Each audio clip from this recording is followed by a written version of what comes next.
कुमार की जय हो। माता सीता आ रही है।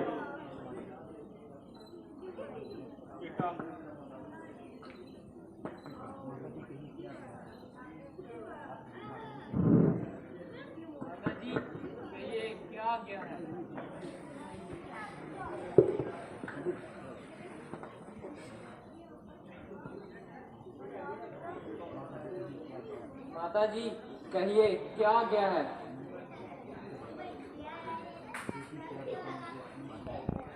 बेटी, क्या बताऊं, कैसे सुनाऊं, ऐसा पत्थर हृदय कहां से लाऊं। ये खुद ही बता देंगे तो खुद सारा समाचार सुना देंगे। प्राणनाथ, माता जी ये क्या फरमा रहे हैं और क्यों इस कदर आंसू बहा रहे हैं? क्या मेरे प्रति कोई शिकायत है? नहीं प्रिय जी, तुम पर सर्वदा उनकी नजर इनायत है और हर समय उनकी जुबान पर तुम्हारी फरमादारी के वचन है। और फिर इस कदर रंग का क्या कारण है? वृथा रंग करती है, वरना बात तो बिल्कुल साधारण है। यदि कुछ हानि ना हो तो मुझे भी बता दीजिए। प्रिय जी, पिताजी की आज्ञा से 14 वर्ष के लिए वन में जाता हूँ और सबने आज्ञा दे दी है। अब तुमसे आज्ञा चाहता हूँ। इसमें ना पिताजी का दोष है, इसी तरह मंजूर है। मुझे विश्वास है कि मेरी अनुपस्थिति में न केवल चेहरे से काम लोगी, बल्कि मेरे माता पिता का भी ध्यान रखोगी। भरत और शत्रुघ्न का भी और लक्ष्मण को बिल्कुल उदास न होने देना। उनकी हर प्रकार से साल समाप्त होते ही तत्काल आऊंगा और एक पल भी देर ना लगाऊंगा।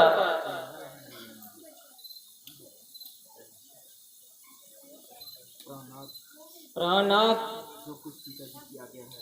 जो कुछ पिताजी की आज्ञा है उसके बारे में ना मुझे कोई ऐतराज है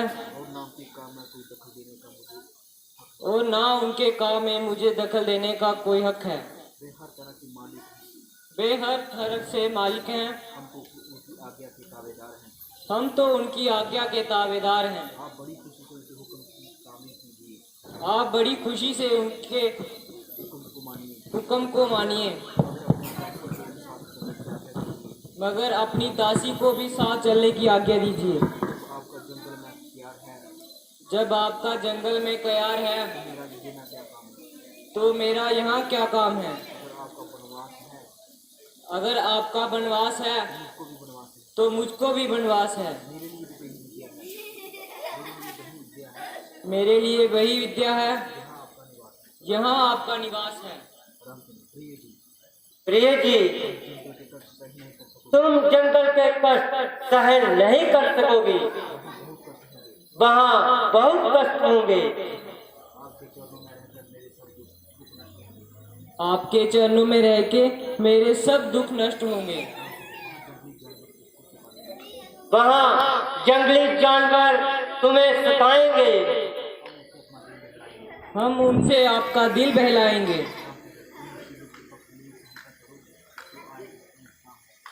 तुम मुसीबत के वक्त मेरी सहायता करो, जो आर्यों का काम है। मेरे साथ जाने का भी तो यही परिणाम है।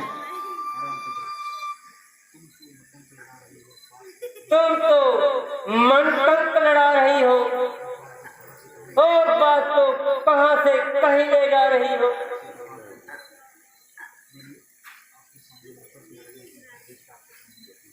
मेरी आपके सामने जवान लड़ाने की बिल्कुल ताकत नहीं है।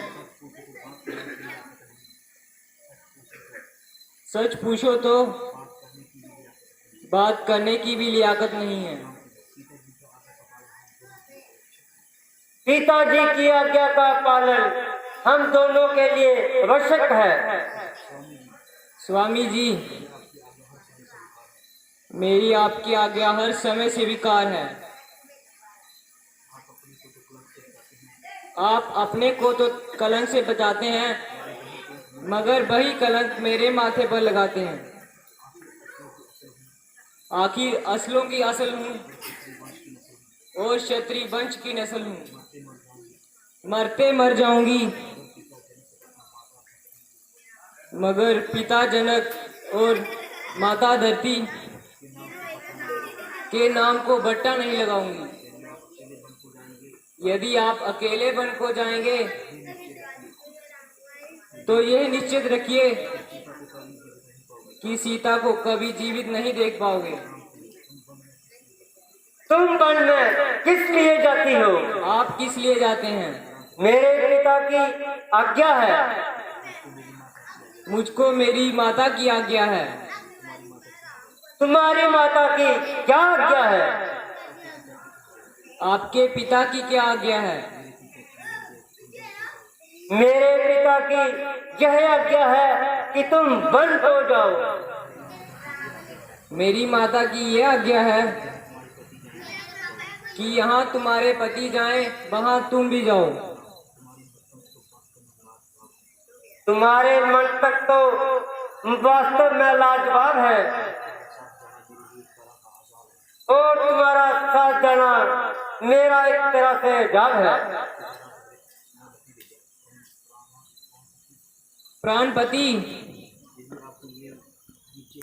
यदि आपको ये निश्चित है कि यदि आप 14 वर्ष के बाद सीता को जीवित देख सकेंगे तो खुशी से छोड़ जाइए। अच्छा, फिर चलो।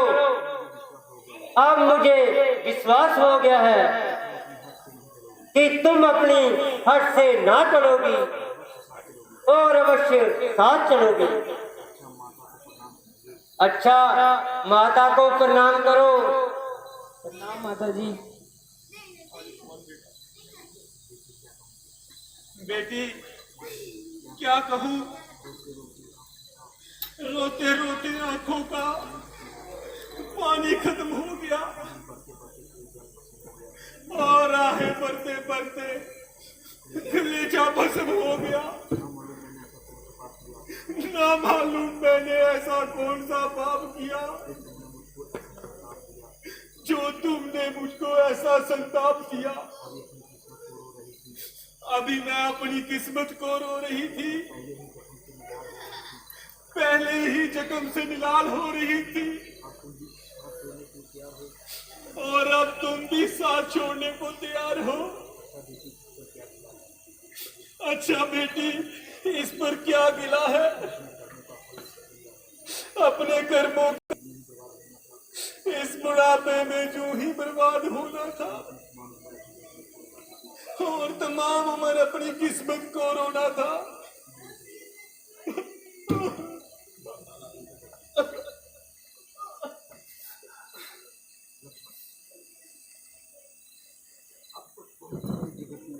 अब तक बहुत खूने जिगर किया और अपनी तबीयत को बहुत सब्र किया, मगर माता जी की अवस्था देखकर सीना चाक हो गया और कलेजा जलकर खाक हो गया।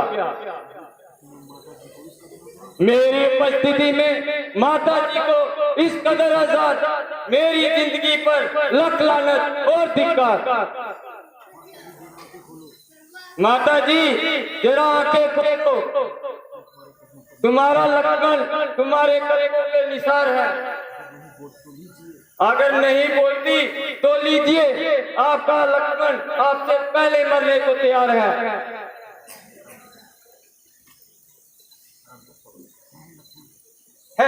लक्ष्मण,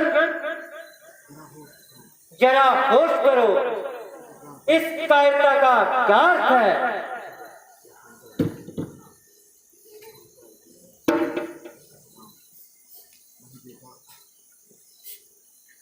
नहीं बेटा, मैं अच्छी हूँ, बस थोड़ा सर चकरा गया था। अजब अंधेर है। जब रामचंद्र जी सब प्रकार से राज के हकदार हैं, तो किसी दूसरे की इस पर क्या मजाल है? यूं रोने और गिड़गिड़ाने से राजपाट नहीं मिलते। हाँ, अगर किसी में दम है तो हमारे दो दो हाथ देखे या अपने दिखलाए, ताकि राज करने का कुछ मजा भी आए। वरना मैं ऐसी दाल कदापि नहीं गलने दूंगा, और जब तक दम में दम है किसी की दाल ना गलने दूंगा। प्यारे लक्ष्मण, मुझे सख्त अफसोस है कि तुम्हारी तबीयत में इस कदर क्यों जोश है। जरा सोचो, किसको हाथ दिखाओगे, किसके हाथ देखोगे, किससे लड़ोगे और किसके बरखलाफ तलवार उठाओगे। बिना सोचे समझे मुंह से बात निकालते हो और उसको दिल से निकालो। दादाजी, तमाम कुल का नाश हो रहा है, जिसे देखकर मेरा कलेजा पास पास हो रहा है। उधर पिताजी की हालत बस से बदतर हो रही है, और इधर माताजी अलग जान खो रही हैं, और उधर सीता बेचारी अलग जमीन पर पड़ी रो रही हैं। आपको ना जाने कौन सा चाव चढ़ा है। उल्टा मुझे कह रहे हैं कि तुम्हारा गुस्सा बेफायदा बन रहा है। अच्छा, अगर यूं है तो यूं ही सही। जो सारे कुल का मलिया मेट करके भारत अवश्य राज कर लेगा, और सूर्यवंशी मुकुट अपने सर पर धर लेगा। यदि धर्म और न्याय इसी का है, तो मैं भी एक एक को राज का मजा ना चखा दूं, तो सुमित्रा का दूध मेरे लिए एक बार नहीं बल्कि लाख बार हराम है। प्रिय भाई, जरा गुस्से को दिल से निकालो और हर बात के पहलू पर अच्छी तरह नजर डालो। इसमें भरत का क्या कसूर है? वह बेचारा तो यहाँ से कोसों दूर है। तुम बार बार उसका नाम क्यों लेते हो और देता ही उसको दोष देते हो? माता तो कहीं का तो ही बहाना है, वरना ये तो हमारी आजमाइश का जमाना है। मगर अफसोस कि तुम मामूली सी बात पर डगमगा गए और थोड़ी सी आजमाइश में इस कदर घबरा गए। ऐसे शब्द मुंह से निकालकर दुनिया को हंसा रहे हो और अपने आप को पापों में फंसा रहे हो। बहुत अच्छा भ्राता जी, अगर रघुकुल की यही रस्म है तो अयोध्या में रहना मेरे लिए कसम है। जीते जी आपका साथ नहीं छोड़ सकता और किसी अवस्था में भी आपसे मुंह नहीं मोड़ सकता। यदि तुम भी साथ जाओगे तो भरत का क्या होगा?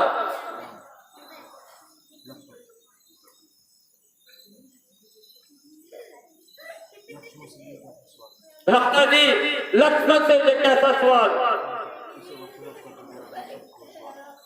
इस अवस्था में उसका जिंदा रहना सख्त दुश्वार है। तो भ्राता जी लक्ष्मण उससे पहले जान देने को तैयार है। तुम्हारी जिद से सारा कुल बेचिराग हो जाएगा।